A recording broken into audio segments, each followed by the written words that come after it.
So to emphasize the role of family farming and of this model in sustainable development, the United Nations declared this year as a year of international year of family farming. And actually this model, family farming, contributes to all three dimensions of sustainability: to social sustainability, to economic sustainability, and to environmental sustainability. So from economic point of view, we might think about it's linked with food security. From social, it's linked with preserving countryside and traditional way of life.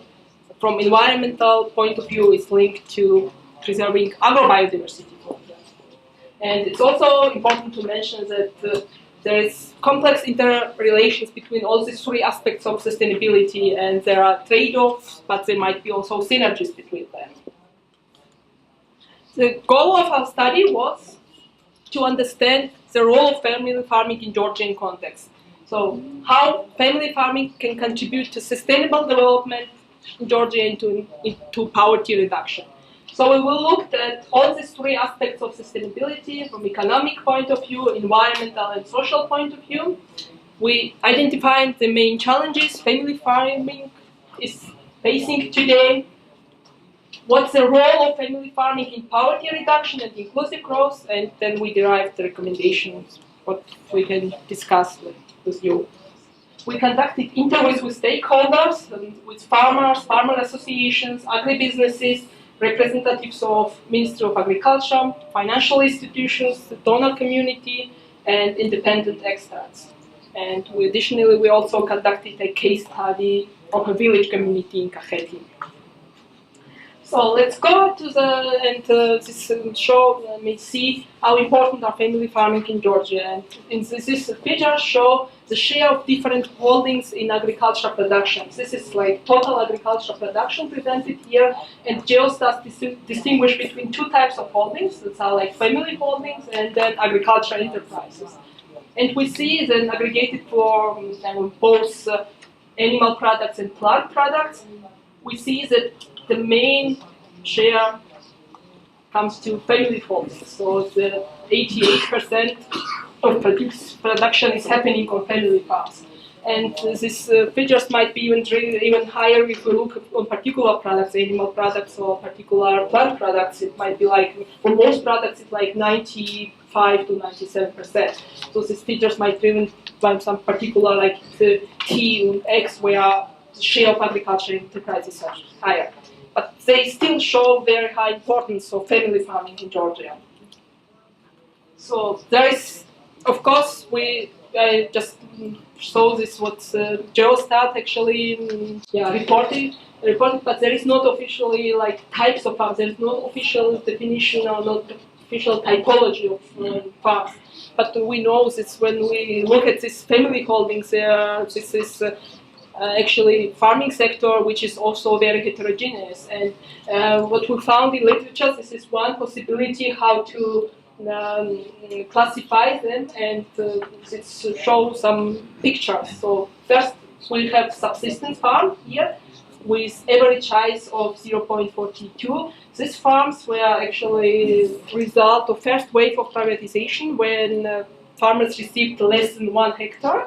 And this less than 1 hectare, it was like fragmented. And so for these farms, it's almost impossible to be commercially viable.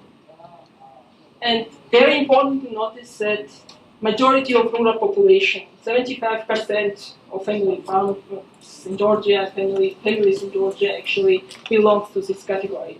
Then we have semi-commercial farms who already at the beginning, it's the first wave of privatization, they got more than 1 hectare. It could be 1.5, and so then they had also the second wave of privatization, and so these are the group semi-commercial farms, which produce also for subsistence, but mostly, I mean, they have this viability, or they can also sell, and they have some potential. And then we have the rest is when we are talking about 2.5% of rural populations, which are commercial farms and agribusinesses.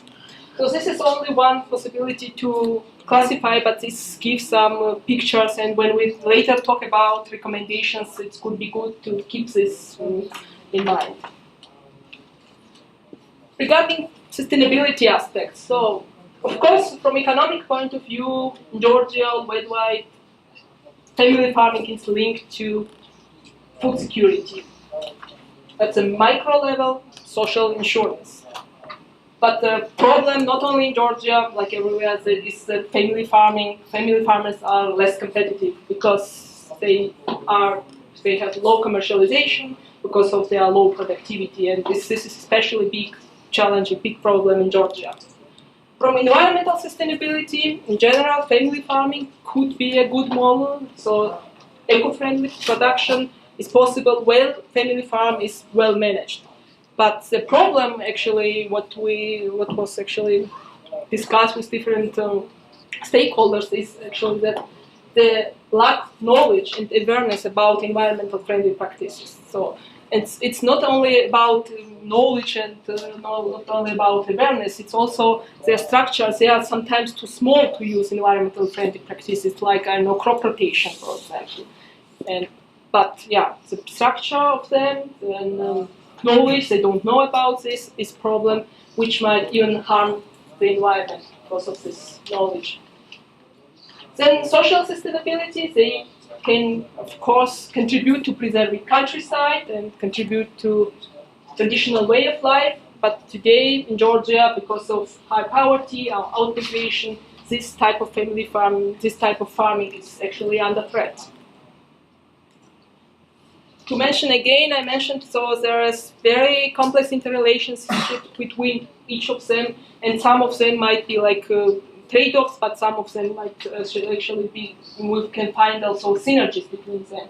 So when we, for example, talk about low competitiveness of these farms, we might think that if they use some environmentally friendly practices and so can label these all regional products like traditional way of life, if they label this, they might have some competitive advantage over their competitors. So there are trade-offs, but there are also synergies could be considered. Here I listed the main challenges family farming in Georgia is facing today. The main point I want to start with privatization-induced land use pattern. This is an artifact of privatization, and I was talking about this just a very small and very fragmented land, and some family farms, they even when they have this land plots, they don't have this close to their houses, so it's almost impossible because it's so far away. It's almost impossible for them to use them for farming. This is artifacts. Another one, knowledge and skills, which also a byproduct of this privatization, because everything was was privatized, and we are not talking about people who are farmers for 5 to 10 generations. We are talking about farmers who just got this land 20 years ago, and they have to farm on this. This is also byproduct of this. So all because of these challenges, the main challenge what was actually what was identified during this interview is actually access to finance. So family farmers, they are not bankable, and if they are bankable, then the costs are too high. And sure, there are very important problems. So in villages especially, there is low quality of services and amenities in rural areas. This is also the biggest challenge. And from social point of view, role of women was several times emphasized, meaning that women participate in work, but they don't participate in decision making. So when we look at current political policy framework, we can say that Georgia adopted broad-based unimodal strategy, which covers a large majority of small farms without favoring particular types.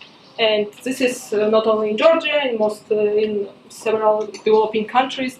And the most argument and motivation for this is reducing poverty. And yeah, what policies adopted were agriculture-related subsidies, development of infrastructure, promotion of cooperation, general income support, which had some positive impact. But today we still have some outstanding challenges. Productivity is still very low. We need to improve quality and services. And we need to improve services and amenities in rural areas. And the biggest issue, I think, is promotion of transition to non-farm employment. So let's look at European model and discuss whether this could be a model or whether we have to go towards European model of agriculture, which means a modern and competitive family farming. And so this means in European or also worldwide agriculture is consumer-driven, which consumer actually desired high-quality goods. They desired like organic, regional specific products. So this, when we have a sector of farms which are modern and competitive, they might use, for example, the CFTA opportunities and label and export some product like organic products or traditional products to European consumers. On the other hand, I mean, that's of course we have to keep in mind that we can't afford a European model like it is now because of resources, and maybe we don't want to. Yeah, because Europe is paying a lot of subsidies to have such kind of agriculture. But this is just to show that there is a need for some, at least for particular farms, to become more closer to European models, just to become more competitive. And so, based on this, we derived following recommendations. We have to promote modern family farming in Georgia, and modern family farming is not only farming, it means preserving countryside, preserving the environment. But agriculture policies, they should be targeted, and they should be actually targeted to farmers like he was presented in our video, like Petra, for example. These are farmers by vocation. And yeah, following measures could be employed, are more or less employed, but not particularly targeting this. It's enabling environment for innovation and commercialization, agriculture education, advisory services, awareness raising, public-private partnerships, etc. And very important in terms of for family farming, it's good. There is need that the quality of services and amenities available for them, which they should be improved. This would allow that farmers and also the population that are kept in rural areas, a strong population is there. On the other hand, so as I mentioned at the beginning, we have like 75% of family farmers who are not commercially viable. Some of them might become commercially viable, but for a lot of them, we know that they have to actually stop farming and go to another economic sector. So there is a need for broader regional development policies, broader diversification. So it's not only agriculture modernization and diversification, but also broader, wider economic diversification is needed. And this would promote transition to non-farm employment. And yeah, we know this is not an easy task. It's also not solved in a lot of countries. So this how to actually, because there are some tensions between agriculture policy and rural development policies. There is no clear whether they pull in the same direction or whether actually there are some tensions between them. And so this needs high-level coordination between policies, between social policies, agriculture policies, and so on. And yeah, territorial rural development would help to a lot of farms. It should be multi-sector. It will include agriculture for sure, because yeah, most at the beginning, but it should not be too much sector-specific. It should not be too much agriculture, because it will lose their effectiveness. So with this, I would like to thank you all for your attention, and I'm looking for interesting discussion. Thanks.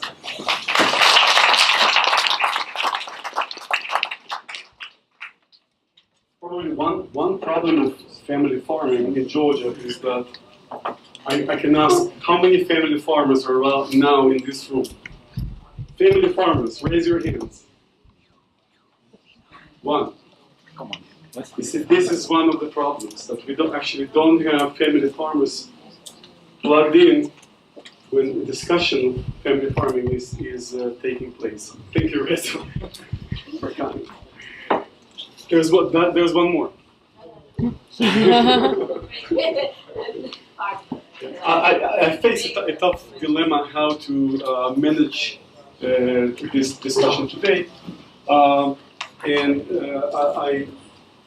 had a quick chat with Carsten before we started. And I thought I'd go to Carsten. Carsten he comes from Switzerland, although he's German actually. He comes from Switzerland and he works with family farmers and with businesses that are engaging family farmers. So he could be useful for two purposes. He could tell us something about family farming in Switzerland and also something about how successful his work is. But let's start with Switzerland, the ideal that we all aspire to. How does it work? Can we compare Georgia and Switzerland? Yes and no. Both are mountainous countries. Georgia is the double size of Switzerland. The differences in between Switzerland and Georgia are quite obvious. Double population Switzerland, 3.6% of Swiss population are farmers, whereas in Georgia, what we learned before, I checked with ISET as well, 46% of the rural population are considered to be farmers. My guess of those enterprises to be family farms, we have the family holdings and the enterprises. My guess, because some of the enterprises are as well run by families, is around 95% in Georgia, while in Switzerland, 91% of agriculturists are still in family possession. Agro share in Switzerland, 0.7, in Georgia, around 9%. I want to switch to the last slide.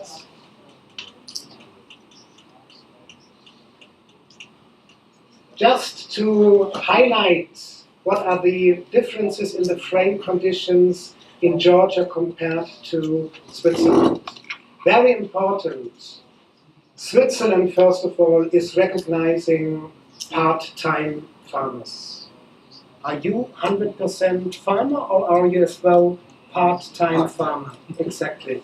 This is so important as well, in order to make it very clear, we are talking mainly about male in farming families. Sorry for my stereotype. Where are the women? In Switzerland, you really count about the income sources by all people involved in the family, and very important, it could be like sons or daughters together with wives and husbands. You have to make it very clear. A lot of times people are really working 50% on the farm and 50% being accountant of the Farmers Association. Very important with regard to farming. I mean, to be farmer in Georgia, is it by vocation or is it by historical strategy or whatever? Are they, most of farmer families in Georgia, are they voluntarily farmers or not? In Switzerland, I would say yes, there's a tradition, and the tradition is mainly based on land. And since there's a land market in Switzerland, together with a functional regional planning, you can say that families are possessing one land plot since generations. Maybe you know the apartment prices in Geneva. It's very, very, very expensive. The farmland around, it's considerably cheap. But regional planning inhibits that agricultural land is becoming land for urbanization. Meaning, when we are talking about 1 square meter, 1,000 Swiss francs for construction, the other side of the road, it will be 12 Swiss francs per square meter for agricultural purposes. Because very important, you need to have assets to be a farmer. This is what I would say the most important difference in between farming families and frame conditions. Please read the other issues yourself. vocational education and training, very, very important, not just having the farm job in the center as well, of farm jobs to be connected to education for farming families. And last but not least, very important, direct payment and subsidies by government, but not just in order to keep them alive. They are providing important environmental services for Switzerland, and as well they are involved in food sovereignty for Switzerland. For that reason, it's clear that the government is expanding subsidies to farmers, not by inputs, mainly by harvest, by production, and by services. I hope I was not too long. Thank you, Carsten. Well, we're very far from the Swiss model. Rezo, since you came all the way from Emirati, maybe I can ask you, how did you get involved in farming? What's your story? How did it all start? Actually, accidentally. We had some projects. At the time I was working for one international organization, which was, and my project was in Emirati, Zestafoli region. And somehow we liked the place in Tarjola. So we decided to settle down there. With the family? No, it was in partnership with friends, so 2 families, we can say so. So we settled down there, and after that, this is already interesting process. Now 3 generations of my family were born in on asphalt, as I say, in the city. Somehow I always had some interest in the family farming, to say so, and it has challenge, interesting process. When you are getting inside, after that it's very difficult to stop. How much land do you have there? It came up to 2 hectares. It's not too much. And what do you do? No, first of all, I set up there dog kennel for Caucasian shepherds, Caucasian and Georgian shepherds. This is one. For about 1.1 hectare, we have we just planted the vineyard, traditional for Emirati district species, and fruit trees. Somehow I have this kind of interest myself. Is it possible to have in Georgia sustainable farm? And how much land is necessary for this? To feed the family. Let's calculate how much land you need to feed 4 people family. Just recently was told that land at 75% of population have 0.42 hectares. Is it enough for family? No. Okay, and how we expect from these people to feed themselves with this amount of land? And land in different places is different. In Emirati, for example, where is mountainous region, small amount of land plus mountainous landscape. And after that, there comes next problem, which is very big. That when people were given back this land in 1990s by government, they got this land by little pieces. For example, 0.42, actually between 0.42 and 0.7, somehow it is varies. But they got this kind of pieces of land. 1,000 meters here, 2,000 meters somewhere else, 3,000 meters somewhere else. What makes absolutely impossible to use tractors. And for example, when last year government declared this village program, when they were giving money for plowing and so on, these big tractors could not get into these things, and there were many families could not work on this, and so they left it. And they used that vouchers for buying some other stuff, some equipment and so on. So these small pieces of land makes absolutely impossible to work on this land. I was lucky when I was getting it. Absolutely all land which we were buying was continuation of previous. So all these 2 hectares is together around the house. Reza, I'm very happy you're raising the land issue, because the land problem is probably one of the most central problems in smallholder agriculture. I just came myself from Alvani, which is not a classical Kakhetian village. It's a Tusheti community there. And I spoke to some of the most successful farmers actually in that village. And even people who are good, are extremely industrious and really willing to work extremely hard and increase their land holdings. What they're able to do is to get an extra piece there, an extra piece somewhere else, small pieces, and together it may be 20 hectares. But it's all over the place. So all these problems emerge. I was wondering, and I would like to ask the Ministry of Agriculture, I would like to ask Gocha Tsopurashvili, if it is possible to arrange land swaps as a very simple way to bring these pieces together somehow. If someone has sometimes more than 5 pieces in different places, with a land swap, it might be possible within the same community, to through a voluntary exchange, consolidate land holdings. Is this a possibility? პირველ რიგში დიდი მადლობა რომ ესეთი მსჯელობა, ესეთ მნიშვნელოვან საკითხზე მიწვიეთ. ყველაზე მტკივნეული საკითხი და ყველაზე მტკივნეული კითხვა, რაც ეხლა დაისვა, ეს არის მიწა. ყველაფრის ესე ვთქვათ თავი და თავი ამოსავალი. მე გეტყვით რომ ამასთან შეხება მაქვს ჯერ კიდევ 18 წლის წინ, როცა ვიყავი ერთ-ერთი დღეს უკვე მუნიციპალიტეტი ქვია ამ რაიონის ხელმძღვანელი და ერთ-ერთი ყველაზე გამორჩეულად სოფლის მეურნეობის, ეს არის ბორნისი.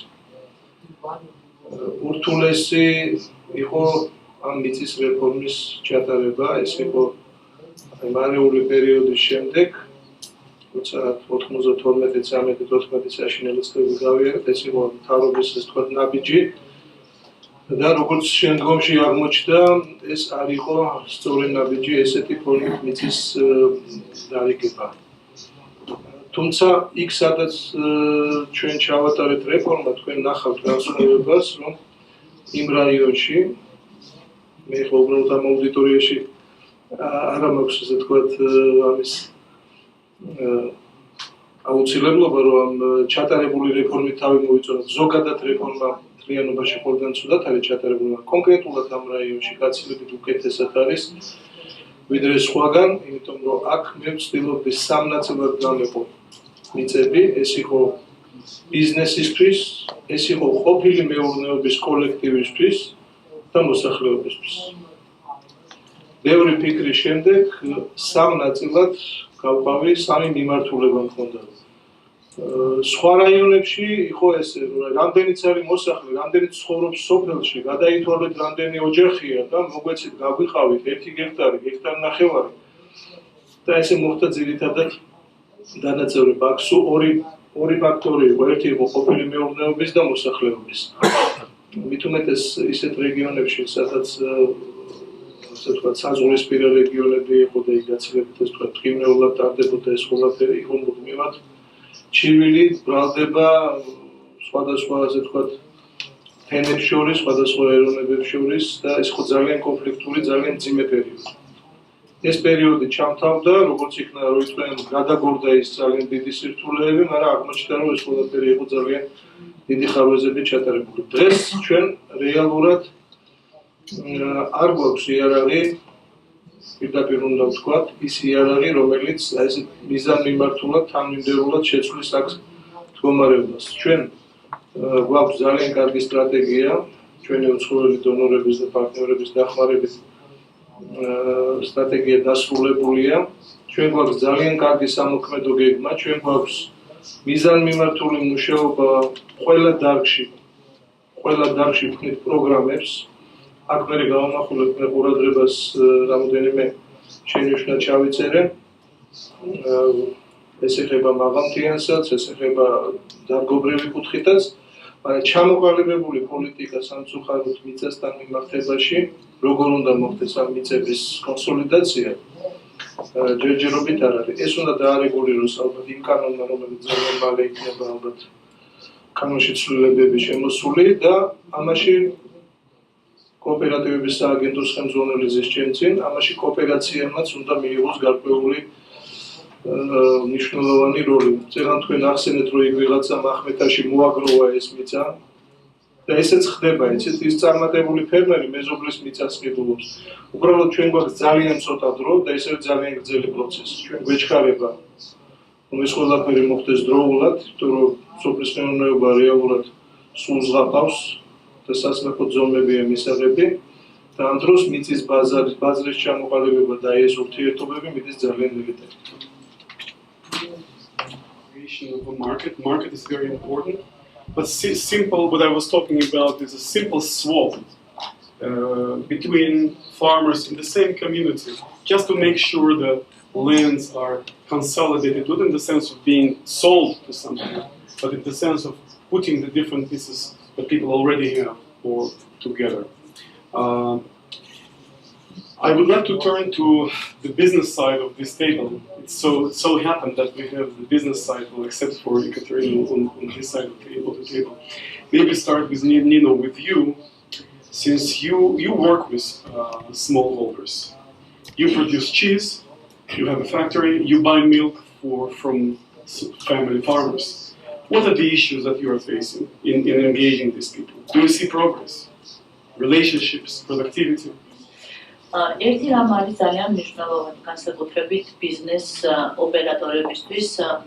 ეხლა, როდესაც 2015 წლის 1 იანვრიდან კანონი შედის ძალაში, რომელიც გულისხმობს უნებელი სურსათის მიწოდებას ბაზრებზე და შესაბამისად მოთხოვნა არის იმისი, რომ ბიზნეს ოპერატორები იყვნენ აბსოლუტურად დაცულები იმ კუთხით, რომ მათ უნდა ჰქონდეთ კრიტიკული საკონტროლო წერტილების მიკვლევადობა და სტანდარტები დანერგილი. ამავდროულად არის მეორე პრობლემა, წვრილი ფერმერები, ვისგანაც ბიზნეს ოპერატორები იბარებენ რძეს. არც მე ვიქნები გამონაკლისი ამ შემთხვევაში, იქიდან გამომდინარე, რომ ჩვენ საწარმოს ამარაგებს 350 ფერმერი. მიუხედავად ეს ვთქვათ ევროკავშირის ძალიან დიდი დახმარებისა და სურსათის ეროვნული სააგენტოს აქტიური ჩართულობისა, მოხდა მთელი რეგიონის მასშტაბით და კონკრეტულად იქ-სადაც ჩვენ რძის შემგროვებლები გვიდგა სპირუტყვის სისხლის აღება, იქიდან გამომდინარე, რომ დადგენილი იყო არიან თუ არა ეს სპირუტყვი დაავადებულნი.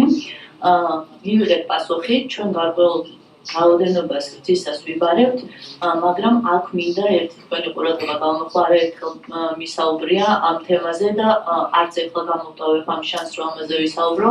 აქ არის ერთი ძალიან მნიშვნელოვანი მომენტი. როდესაც ეს ვალდებულება გადადის ბიზნეს ოპერატორზე, ისიც ავტომატურად დგება ერთი სერიოზული პრობლემის წინაშე, რაც არის ფერმერების სოციალური სტატუსის ქონა. ეხლა გავმარტავ ეს რა არის. ფერმერებს უმეტეს შემთხვევაში აქვთ მინიჭებული სახელმწიფოსგან სოციალურად დაუცველი სტატუსი და დაახლოებით 150 ლარს იღებენ ისინი სახელმწიფოსგან დახმარებას. მათ კანონით აქვთ საშუალება, რომ ერთი ქმარი პირუტყვი ყავდეთ, რომელიც ესე ვთქვათ ოჯახს არჩევს. იქიდან გამომდინარე, რომ ჩვენს ფერმერებს ყავთ 2 და 3, როდესაც ხდება მასშტაბური ვაქცინაცია, გნებავთ ბიზნეს ოპერატორი თხოვს მათ, რომ მათ წარმოადგინონ, რომ ისინი აცრილები არიან და მათი პირუტყვი არის ჯანმრთელი, ფერმერები ამ პირუტყვს მალავენ. რეალურად დაავადების კერა ისევ არსებობს. გარანტია იმისი, რომ ფერმერი, რომელიც ჩვენ დარწმუნებული ვიყავით, გვაჩვენა, რომ ერთი საქონელი ყავდა, გნებავთ სურსათის ეროვნულ სააგენტოს აჩვენა, რომ ერთი საქონელი ყავდა, მას შეიძლება გადამალული ყოლოდა 2 და რძის მოწოდება მოხდეს იმ 2-ისგანაც. ანუ რეალურად ძალიან სერიოზული პრობლემის წინაშე ვდგავართ როგორც ჩვენ, ბიზნეს ოპერატორები, ამავდროულად წვრილი ფერმერები და ამავდროულად სახელმწიფო. აი ეს არის ის ვთქვათ თემა, რაც ძალიან აქტუალურია და რაც ძალიან მნიშვნელოვანია. Do you see change in the way family farms are operated as a result of your project, as a result of any other similar interventions? The same issues, productivity, health issues, winter milk, I insist on winter milk feed. Progress, I mean, we are working with businesses, and those businesses should have natural linkages to smallholder farmers. For instance, dairy, the same business Nino is operating in her region. I observed one of these businesses. And I would say the progress, we are working now since more or less 3 years with smallholders. We can see some progress, but to be very honest, very slowly. Most of the progress now is triggered exactly what Nino was mentioning because of the enforcement of the food safety regulations, really coming now from the dairy to the producer. And we propose embedded services, meaning that the dairy company has a veterinarian technician at hand, that this person is then providing technical assistance, advice to the farmer with the 2 cows. And I mean, there is a natural improvement because the dairy will just reject the milk, because he's now doing this lactose scan and so on. But in general, to answer your question, slow improvement. And if I may do an interpretation, Please do. very little of those farmers are really farmers by vocation, as what we heard before. And there is maybe not really the vision doing something in order to improve and have maybe in 2 years' time a double amount of cows, really to be engaged in the partnership with the dairy company in order to improve livelihood, improve business, being smallholder farmer in order to grow. Where is the growth? On 0.45 hectare average size of land for 75% of the population. I mean, this we have to very clearly as well consider. There's an expression to beat a dead horse, it's like beating a dead cow.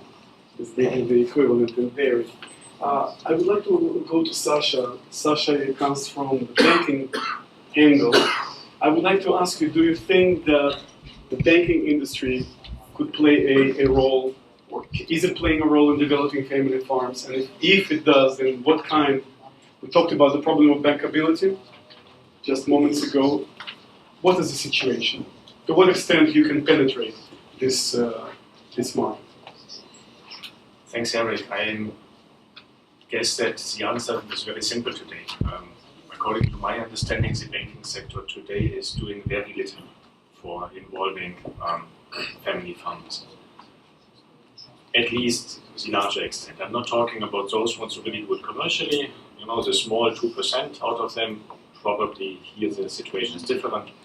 But when it comes to the mass, this is definitely something that unfortunately the banking sector is not looking at. If at all, I would say microfinance organizations probably work with them. You referred to one of my favorite topics, which is the question about bankability. I knew that. So thanks for this keyword. And I guess that, the question is, shall we just be there and look at each other? Farmers look at banks, banks look at farmers, respect each other, and say, but at the end of the day, sorry, there's no bankability. Or shall we try to make a step forward to it? And this step forward is, in my opinion, only possible in case that there's a change of attitude and also a change of view on it. Which, yes, on one hand, probably belongs also to the side of the farmers. We need to make a separation between who is it or who's doing it by default and who does farming based on their purpose, on their decision. So let us be clear, those who want to be farmers, let's concentrate on them, okay, on one side. But on the other hand, also on the banking sector, to understand that you have to use a different approach. And this approach, which I currently try to lobby as much as I can, and I also implement another opportunity. Yes, thank you. And try to implement it also inside of our organization, inside of Bank of Georgia, is that we take a look on value chains, and that we say the financing must be based on value chains, and not just looking purely on the collateral, what kind of collateral this small farmer can offer, but to go beyond that and to understand that if smallholders get integrated into the larger picture, then also for banks it's a completely different risk assessment. And by doing that, I don't want to go into the details, but in generally I would like to come up with a certain system that integrates a large number of smallholders into preset value chains in order. But Sascha, I'd like to clarify one thing. When you talk about smallholders, you are talking smallholders by choice, by vocation. So we're not talking about these accidental farmers, Exactly. right? Yes. This is a very important distinction. Exactly. Which is important because you also then expect if somebody goes into the value chain involvement, you also need to make sure that its commitments are honored. So I think commitments, the readiness of sticking to commitments is much bigger than if you consider it your business rather than your method to survive. Thank you very much. With the subject of commitment, I would like to move to Simon, because you worked with many investors in Georgia, in agriculture, who tried in various ways to engage the smallholders. And I know from talking to you that commitment was often a problem. Maybe you can spell out. I guess this commitment issues in multiple areas, but if, for example, we look at the wine industry, where many wineries have their own production base, they have their own vineyards, but they're also purchasing in production from contract growers. A number of them have been trying to be innovative, to work more closely with their supply chain, and in some cases to more or less lease vineyards from smallholders or clusters of smallholders, whereby they have a management team and a package of chemical and a package of cultivation and pruning techniques and testing techniques that meet their company standards, with some revenue sharing and benefit sharing. It's been very difficult for these wineries to get the first person to put their head on the block and say, yes, all right, I'll engage in this joint activity with you. Another problem with many of these cooperative activities is that sometimes the devil has his way and the smallholder will decide to sell over the fence, which happens in Georgia, it happens all through Central Asia, it happens in East Asia. It's just part of human nature that people will try to take advantage of a situation. And so some enterprises that may try a pilot scheme and get badly burnt with nobody to underwrite the transaction and nobody to guarantee the supply, often they will lose hope. If you compare the situation here to China and Indonesia, for example, where I worked for about 15 years, in most cases these close cooperative relationships between large processors and smallholders are underwritten by government. So if there is a supply default due to somebody selling over the fence, the government will either provide commodity in lieu or cash in lieu, and then they will chase resources out of that smallholder who's not honoured their agreement. So this has given a lot of poultry processors, vegetable processors, shrimp processors, fish processors, pretty much every supply chain you can imagine, faith to invest their own money in their supply chain amongst smallholders. Now this is yet to take place to a substantial Nino, effect here. are you willing to invest your own money in the development of your supply chain? რადგანაც ვფიქრობ, რომ უმნიშვნელოვანესია საწარმოო შექმნა და სწორედ პირველადი პროდუქციის მწარმოებლები არიან ის ადამიანები, ვინც საბოლოო პროდუქციის შექმნაში გიწყობს ხელს. ჩვენ როგორც ბიზნეს ოპერატორებს არაერთი, ასე ვთქვათ, ხელშეწყობა გაგვეკეთებია იმ ფერმერებისთვისგანაც ჩვენ ვიბარებთ ნედლეულს. დაწყებული ვაქცინაციიდან გნებავთ მათი დახმარება როგორც თანხით, ასევე საკვები პროდუქციით, რომელსაც ჩვენ ბარტერში ვუცვლიდით. ანუ მიმაჩნია, რომ უწყვეტი საწარმოო ჯაჭვი ის ერთ-ერთი გამოსავალია, რომლის მიხედვითაც შენ შეგიძლია გქონდეს გნებავთ მიკვლევადობა და გნებავთ გარანტირებული შემდეგ გასაღების რეალიზაციის ბაზარი. Okay, I would like to switch to something completely different. We talked about the environment, and we talked about the promise of family farming in terms of promoting environmental sustainability, being more eco-friendly. Kateryna, what do you think of family farming in Georgia, and is it environmentally friendly, or is it not? What do you think? Kateryna represents CENN, Caucasus Environmental Adjustment. which is famous for its eco focus. Thank you. I would like to say that initially family farming is very valuable for from environmental perspective in terms that it promotes environmental sustainability because family farmers tend to farm extensively and produce fewer pollutants through their farming because they don't have enough funds for in the case of Georgia, for fertilizers and for pesticides. They are safeguarding the biodiversity because they tend to have a mixed farming, so grow different species, have different varieties, and so on. And of course, it contributes to healthier and balanced diets. But at the same time, there is very low capacity and lack of knowledge on many issues, from crop rotation and use of fertilizers and pesticides to tillage practices, and there were cases like in mountainous regions. So I would like also to stress that there are 70% of mountains in Georgia, and naturally it's already tends to be more risky for disasters like mud flows or landslides, and agriculture involves agriculture impacts this also this and contributes to these processes. And for example, due to deforestation or due to unsustainable pasture management, we have now 37,000 people who might be resettled, who need to be resettled, and among them 11,000 people who urgently need to be resettled because they are like eco-migrants.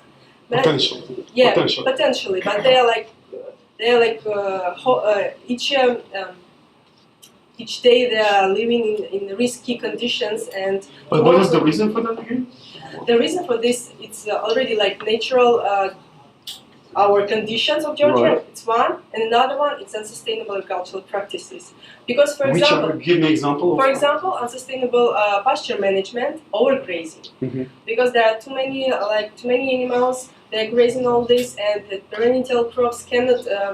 There is no grass then, and they cannot hold the slopes, and it goes down. And people don't know of this, And in some, I won't say what regions, but here in Georgia, so they are saying that it's a sounds in the soil, and so that's why the landslide comes. But you have to explain that it's because you cut the whole forest over there, and so that's why the soil comes. That's a problem, and it should be made through probably extension services or through consultants. But we are donor organizations or other NGOs are not permanently in this region, and we are doing more fragmented projects. Yeah. So that Kateryna, I made the first 6 years of my education. I have them in St. Petersburg, in Russia, in the Soviet education system. So we had the classical disciplines, math, physics already at the age of 12, and so on. And then I went to Israel, and all of a sudden I'm hit by a new, completely unknown discipline to me, in ecology. It was a class at the age of 14. We were studying ecology, which for me was sort of something weird. I want to switch to Rezo. Actually, I didn't know Rezo was a family farmer, so he just raised his hand. and so now we know he is. But the main reason I wanted Rezo to take part in this debate is because Rezo is very much involved in a unique project that tries to improve education in rural areas. And I personally happened to go and see one of the schools that Rezo is helping with amazing results. And education, especially for the kids, is probably a very important dimension for the problem we are discussing today. Okay, so Rezo, maybe you tell us about the schooling problem that you encountered and how do you see the problems and how they could potentially be resolved.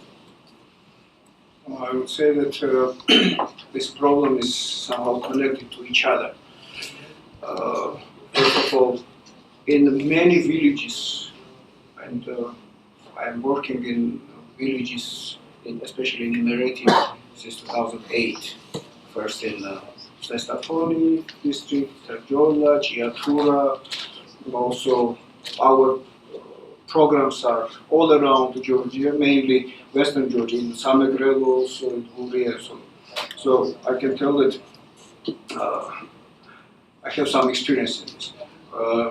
At the same time, during our projects, we had to visit families themselves and see what is going on inside of these families. Let me somehow make a little turn, but we were working on the establishment of inclusive education and services for children with disabilities. This was our main direction. So we had to face most vulnerable layers of the village society. And only after that we turned in direction of the development of one particular school, which was in our village.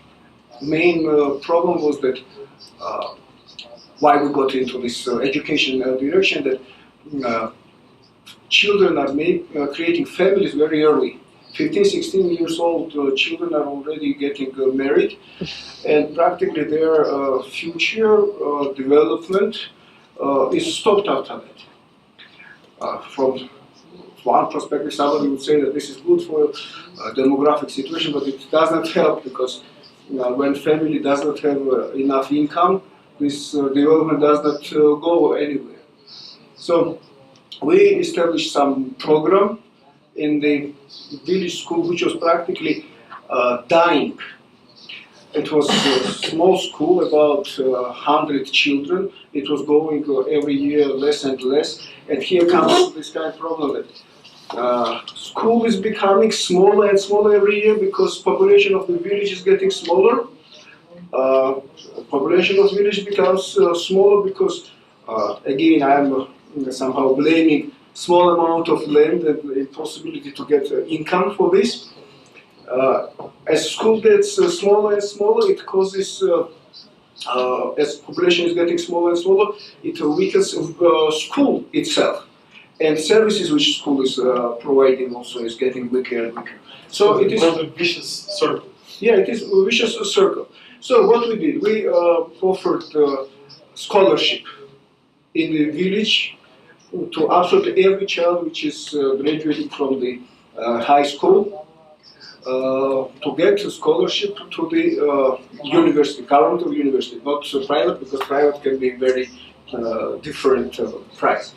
So what happened, our statistic, it's very interesting statistic, that in general every year about 12 children were graduating from 12th grade, and about 2 children would go to the university. Others mainly would come to Tbilisi to work, or lots of children, young people, and huge population is going to work to Turkey to collect some fruits and so on. And practically, young generation doesn't stay in the village at all. Yes, somebody would say that if we were paying for scholarship, they would go to university, and after that they would not come back anyway. Yeah, but our thought was that if we will raise more educated people, this will give them more opportunity to get more income and bring back to the village some of this income. or help somebody. We were always asking our children that right now we are helping you, but we don't want anything back from you, but we are counting on you to help after that other generations who will be coming after you if we will stop our program. So right now we have this kind of statistic that already 4 years we have this program in this village. First we started with scholarship for every child, absolutely every child. After that we started English program, because without English practically not enough information to get for education and so on. After that we started after-school activities, because this is in a majority of schools, especially in the villages. As soon as school classes end, everybody goes home and the teachers are running home earlier than the children. So we engage their new programs, nothing special, but something like dance class, music class, some sports, kung fu. So just recently we started the theater program, and you were there. So you should see how everything got changed in this village. It's not only impact on this school. It changed whole village, because for children this school became something like family. They didn't have any entertainment besides going home, playing cards, or I don't know, different things. They were starting earlier getting involved with the drinks or even with the drugs. So they got very big interest in the future. First year we had 2 students. In the second year we got already 4 students out of about 12. Last year we got 16 children graduated. From these 16, 2 told that we can, they didn't have any interest in higher education. 2 got into the college, so professional school, and 12 got into universities. This year, 23 children are graduating already from this school. We already stopped receiving applications, because from 100 children we increased to 160, and it's already, as it is a small school, we cannot accept more children, small capacity. And now children from the regional center, Terjola, from city, they are willing to come to move to our school. This is general situation. This is amazing, because I observed this myself. I went to that village and I saw. I was there in the theater when the kids from that school performed, and I was crying with the parents. The whole village was there, and we were all crying. Seriously. It was Helados and Georgians. Well, we cried not just because it was Helados, but because I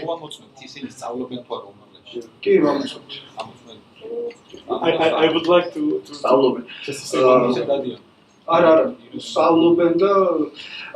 also, what was very interesting thing from the perspective of the financing, that yes, we promised everybody to get into the if they will get into the university, we will finance everything. Yeah, to plan the budget. Yeah, and for example, this year, out of these 12 children, we have to pay only to 8, because government started this free program for some specialities at universities, which are free for children, and practically we initiated process which gave to children hope and interest in studying. Since first couple of years it was a small amount, because who are in 12th grade and 11th grade, they don't have time enough to get more knowledge. But now, younger generation, as age children are starting to learn better, more and more children will be able to apply to universities. To my mind, this is rural development. To my mind, this is the change that we all want to see. I remember traveling with Rudy. Rudy sits there in the back and doing something on the phone, so really don't do that. I remember traveling with him in Switzerland, and he was just recently, and we were basically taking the train around the place. And what he was telling me is that if you live in a village in Switzerland, you are maximum 30 kilometers from the nearest city. So, and there's a very good transport system. And you have great schools, and you have great university, and you have a culture. You can consume culture, and you can consume education, and you can do your shopping. So being in a village doesn't mean you're isolated. Being in a village in Switzerland means that you are living in a suburb, basically, and you have the best possible lifestyle. And when I saw what Rezo was doing in Dzevri, for me this was, of course, we're not yet Switzerland, but it was movement in that direction. Kateryna, sorry, you wanted to say something. Yeah.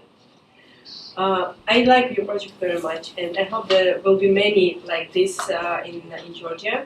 But I also hope that some of the children will also come back to their villages in order to foster this development, because it's all very important. Since according to this to the census 2004, there are more than 50% people above 55 years old are in agriculture, are family farmers. So it was in 2004, meaning so now they're about 65, and somebody have to take this, to take over and to continue in rural development and in agriculture, because the much funds are put in agriculture, state, donors, everybody. So who will then continue? And we need really educated people.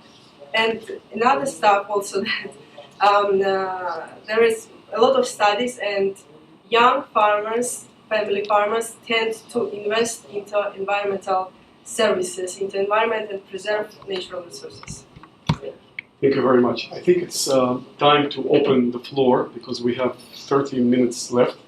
So we have time for questions from the audience. Before, to everyone, because I think it was very complementary, each presentation from the other, so you are touching base from different angles.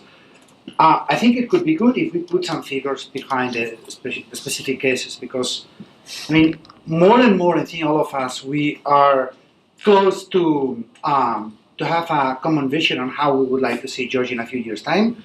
Ideally Switzerland, but we all get that that's pretty unrealistic, but there is something between Switzerland and what Georgia countryside is right now. So my point here is about figures. And to me this is very important, because very easily we just mislead ourselves with figures, and that's very dangerous. It's good that you saw this breakdown that this study by USAID did, because I'm very sympathetic with that notion. We don't have 800 or 700,000 farmers in Georgia. That's not true. First because that's a statistical exaggeration, as we know, the way they are counted. Also because last census was in 2004. We'll get a better picture next year after we'll get the results of the census. So that's one factor. But the other factor is that this 75% of people that have 0.47, it's not only that they have too little land, it's that their main source of income is not that farm. They are under safety nets. They are getting resources from pensions, etc. But still the problem is massive. We are not talking about 700 people. We are talking about 150,000 people, or something between 100,000 and 200,000, which is still a very large proportion. And I think it's important to keep that very vision. And then the other element in terms of numbers is, what could be the ideal percentage of farmers that we would like to have in Georgia in X number of years' time? And here the debate is always super radical, we need more people back to farming. I not totally agree with you, sorry, in that. I think it's actually an advantage that many farmers are old, because that will be a natural process of land consolidation. And there is already it's true that a minority of the farmers here are young, but still the numbers are so massive that this is a huge figure. But still, the other thing is that we should not overdo that, thinking that, in the few years or decades, we might be with 5 or 3 or 7% with farmers. Poland is a very progressive country in terms of agriculture, and has 19% of almost 20% of people still engaged in agriculture. That could be a realistic future for Georgia in 15 years' time, and I will really, bid for that. So I think it's important to, not to be too radical in the pros or cons of one or the other, in terms of how many farmers do we need, and to really stick to actual figures. No, I think this is a very fair point. I mean, this notion that there are so many millions of farmers is really, it's kind of ingrained already, and it really often obscures the real issues. As most of you are probably familiar, CRRC each year runs its Caucasus Barometer survey throughout Georgia, Armenia and Azerbaijan. And one of the questions they ask rural dwellers of working age is, are you employed? In Georgia, it's been flatlined for the past several years at around 60% of rural dwellers of working age saying, I am unemployed. They don't identify themselves as a farmer. They don't identify themselves as a maker of artisanal cheese or a small-scale winery. They say, I am unemployed. That's 60%. Of that 60%, half of them do not want a job. They say, I am not seeking work, I do not wish to work. This is called out of the labor force. Yes, so that now in some cases that might be because they see themselves as a housewife, and so therefore working outside the house might not be what they want to do. But there is a substantial proportion of the rural population who might own land but are not working it and are not interested in working it, and if they are offered a job, they might not want to take it. So what Pati was saying about targeted approach to poverty alleviation, I think it's very important. If you have rural dwellers who either identify as farmers or who don't but say they really want to work, then vouchers, cheap loans, cheap vocational training, consolidation into cooperatives, this might realistically help them. But if you are dealing with people who don't want to work, these are really welfare cases, and using the agriculture budget to lift their living standards is going to be very problematic. Simon, I'm so grateful to you for eloquently making this point. This really using agricultural policy tools for development of agriculture and using welfare or social policy tools for the welfare cases, it's something that we must advocate. It's just simply inappropriate. Any other, George? That's because most people don't consider agricultural work to be employment, even if they are clearly earning an income from it. I mean, the guy in the video that we just saw, who clearly is employed, felt the need to state, I don't consider myself unemployed. Most people in Georgia classify employment, if you ask them the simple question, are you employed, they simply only answer yes if they have a job that gives them a regular salary from somewhere else. A taxi driver will almost always tell you he's unemployed, even if he's driving a taxi 8 hours a day. So, I mean, these kind of numbers are tricky. I mean, I want to follow up on Juan's point. I mean, I think there's a real issue here that's incredibly difficult to grapple with, and it's just a difficult issue to grapple with. And that is that if we're going to have an agricultural policy which is going to target a relatively small proportion of those people who are producing stuff, producing agricultural products, then what is going to happen to the rest? And the way it happens in most places in the world that aren't Switzerland and don't have the sort of peculiar geography that allows you to be in the countryside but also really close to a city and everything else, most places in the world that means urbanization. It means people moving from the countryside to the cities.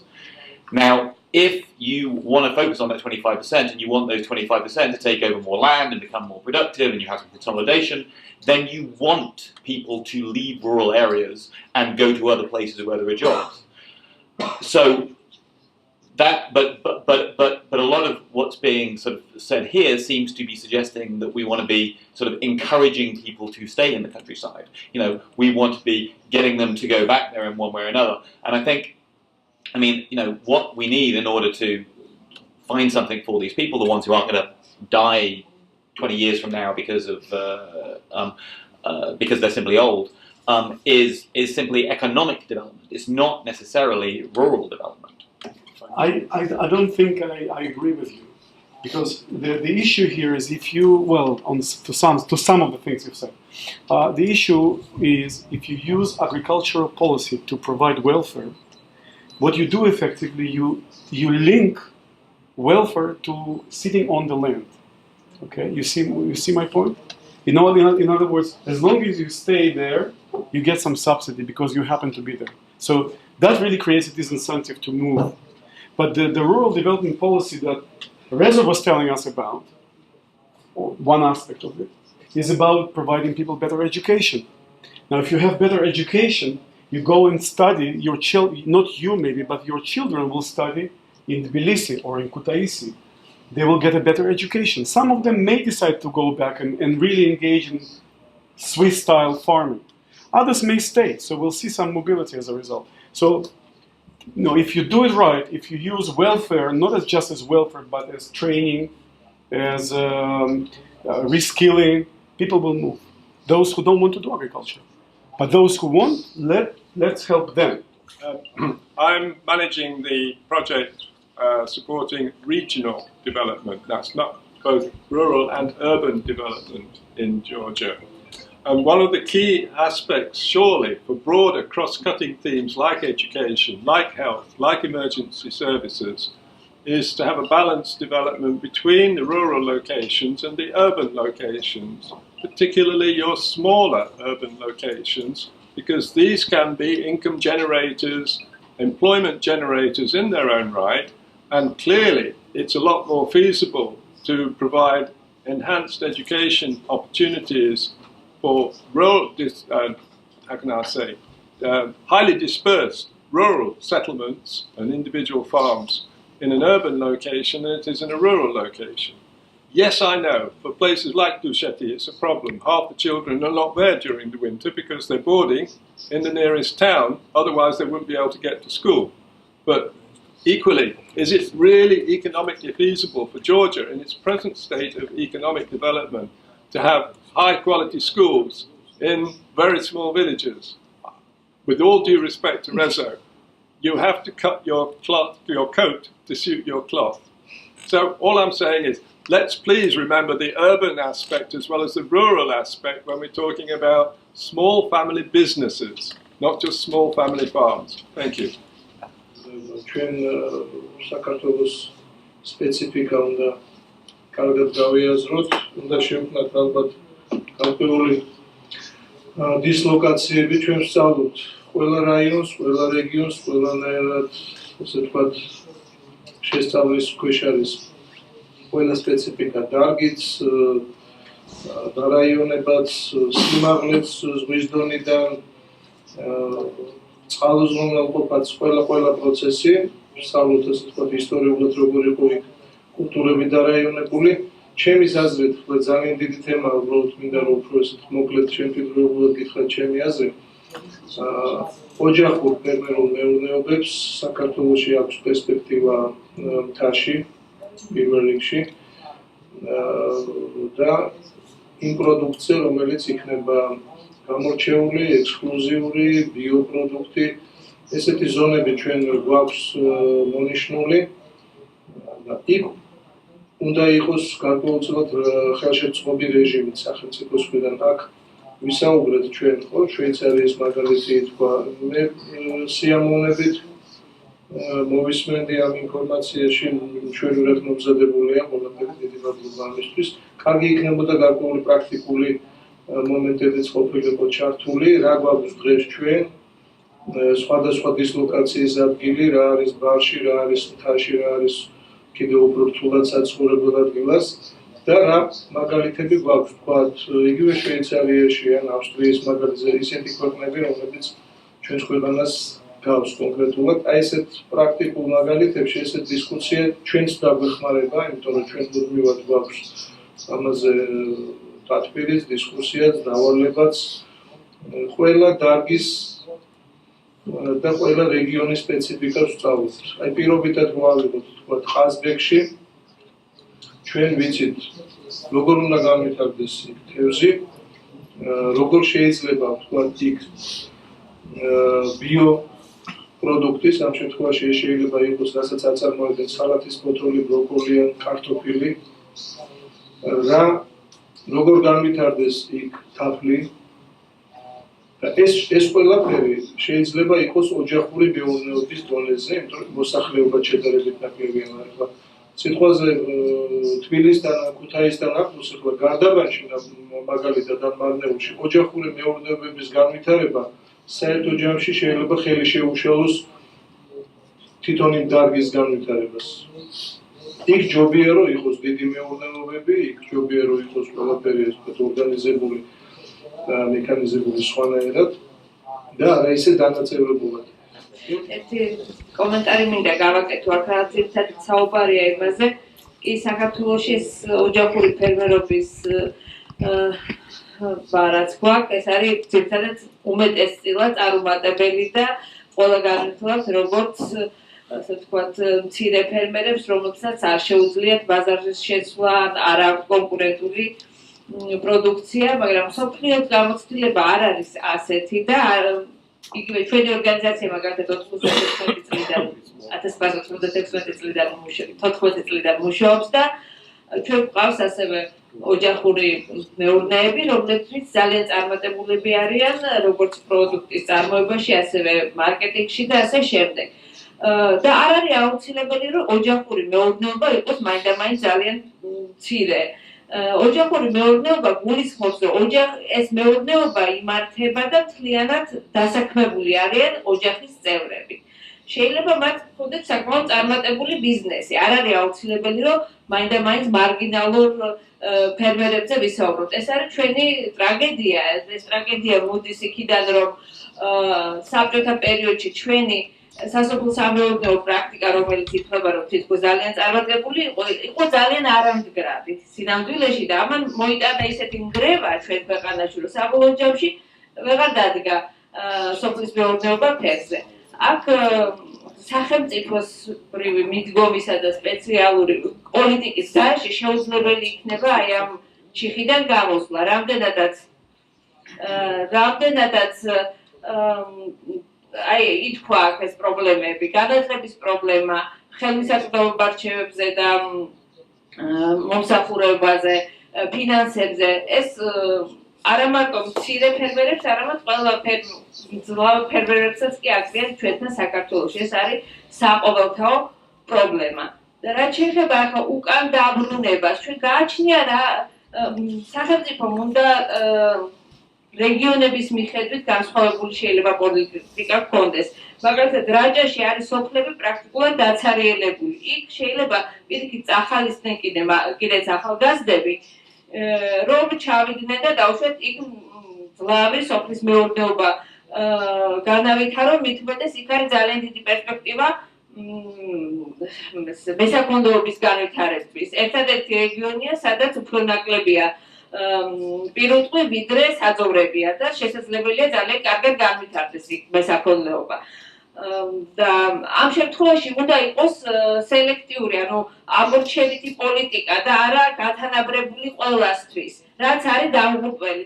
Having a look at the future, I think what we should more emphasize is the young generation. I mean, you are doing something from the total different angle. I mean, but to give trust as well to young entrepreneurs, farmers, not only for farming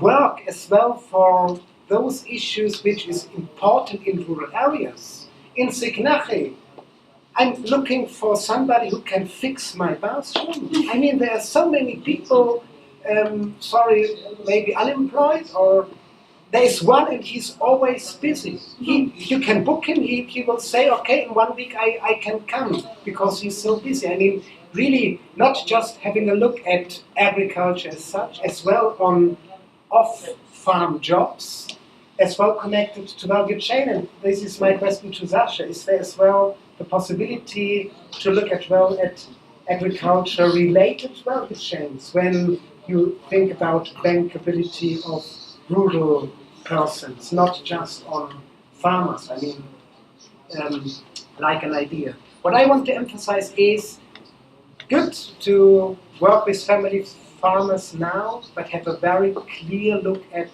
the younger generation. For example, we're building our factory in the Black Sea region, which we perceive to be probably the most promising region in Georgia for manufacturing because of its fantastic logistical links, close to large markets, and a relatively large pool of labour upon which to draw. I can see very big potential for the processing trade garments and footwear, but also in food processing, which may include both local and imported ingredients being combined, deep processed and re-exported to Europe, the Middle East or elsewhere.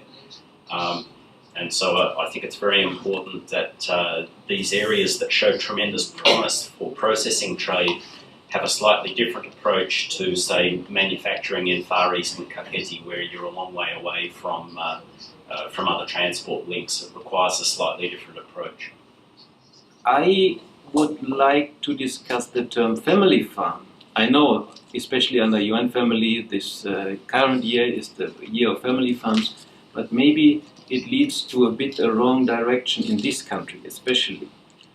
I would like to, for me there's something missing between commercial farms and viable farms, and then we have rural livelihoods. And Juan mentioned these figures. I mean, we have to be very clear with these figures. And I like very much when you said 100,000 to 200,000, something like that, but not 800,000. Because if we want to develop viable farms, it cannot be 800. It cannot be 800,000. And for education, for example, it would be very, very useful to see which type of farm the ministry is targeting with the policy, that we can target the educational profiles to that direction. Yeah. In Europe, family farmers are mainly those who are organizing the labor according to the farming business, but not necessarily the whole family income. Not necessarily. And Carsten mentioned the part-time farms, very important. Is this concept discussed here? And this broadens the discussion a bit more to economic development as such. And we have not only agricultural development to solve the issues of rural areas. That should be clear. Thank you. No, very small comment on this thing of the gray zones. Nothing is black and white in life, and neither in terms of urban and rural. We do not classify in Europe anymore as urban and rural. We classify predominantly rural, predominantly urban, and urban. And with that categorization, only 50% of the territory of the EU is really rural. Switzerland is not rural at all, because every place is located 30 kilometers from a town, so you have access to all the services. But this is a fundamental distinction, and this is very obvious in Georgia. I mean, it has nothing to do, Shirakartli, in terms of access into markets, than Racha. It's completely two planets. And your approaches must be also very different, and the population rates and everything. And in terms of percentage of, people in agriculture and so on and so forth, I mean, I want to make my point again. How many people we would like to see ideally engage in the sector? And also in terms of the population of rural areas vis-a-vis reduction of the percentage of people in agriculture. I could not agree with George. That's very old-fashioned. I mean, in Europe, in most European countries, these figures from my country, Spain, 1980, something like 86% of the people was living already, no, 76% of the people were already living in cities, 25% of the people was in agriculture. So basically everyone that living in cities was a farmer. Now people living in cities is 78, so it's a very, very minimal augmentation, whereas people in agriculture is 3%. So people is still in rural areas. The same applies to Finland and virtually to most countries, not to Romania indeed, not to Bulgaria, but because things were done their own way, not because that was a natural process. It's just because they didn't invest anything in rural areas and they focused on the investment, if any, in the cities. As I know, there is a FAO project which were implemented in France and in Baltic countries, quite successful, and they were dealing with land consolidation, swapping of land, which you mentioned.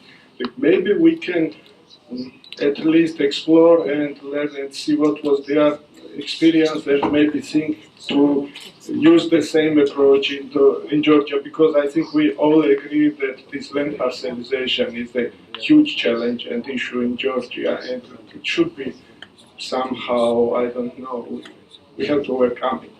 And second thing which I wanted to say, it's very important that we have this agricultural census now, because actually, officially, we know that 56% of the Georgian population are engaged in agriculture. This is official figure, but is it true or not? Nobody knows in reality. So based on the figures which we get after agricultural census, I think it would be good again to come to the issue, does Georgian agriculture need, let's say, structural changes, what kind of structural changes, etc.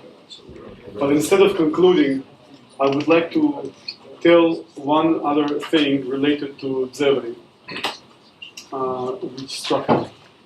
So in that village, in that school, there is one person living there on a permanent basis. And this person is a Peace Corps volunteer from the US. A young woman, 25, living there, working with the kids. And I would say more than just teaching, she is really providing leadership for the school, for the kids, a role model. She is a different role model.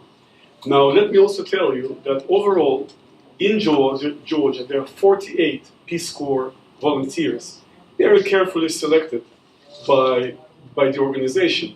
And they 1/3 of them work for NGOs and government, or businesses, sorry. And 2/3, about 32, work in education. So Dzevri, not by chance, but through a big lobbying effort, managed to get one of these volunteers to come to the village and serve the function of rural development there. There are 32 such lucky villages that got one Peace Corps volunteer. My question is to the Georgian community, why isn't there an equivalent Georgian program to send, to send young men and women from Tbilisi who studied in Georgian higher education system, received full government scholarships and study for free, don't have to serve in the army. Why don't they go and serve that social leadership role in the communities? Some of them may actually decide to take up farming profession later on and combine it with leadership in the community. Others may decide after 2 years to go back and pursue some urban career.